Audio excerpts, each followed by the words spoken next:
Hi guys. ඔන්න ඉතින් අපි මේ හෙමින් යන්නේ ආදරණීය බොයිෆ්‍රෙන්ඩ් කෙනෙක්ව හොයාගෙන.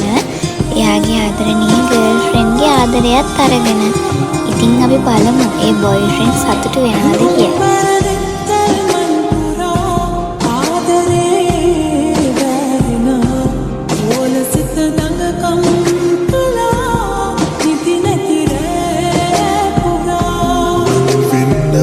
සුවඳක් වෙලා ජීවිතේ සනසලා ගතගන්න මං ඉන්නේ බලා පෙම්වීනේ දකිමිනා